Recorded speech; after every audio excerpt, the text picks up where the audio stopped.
You ask Tiger to solve. This deals with linear equations with one unknown. The final result is x equals 8/7. Let's solve it step by step. Group all constants on the right side of the equation. Add 16 to both sides.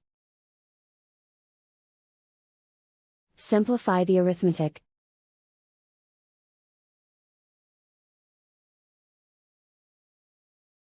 Isolate the x. Divide both sides by 14. Simplify the fraction. Find the greatest common factor of the numerator and denominator. Factor out and cancel the greatest common factor. And so the final result is x equals 8/7.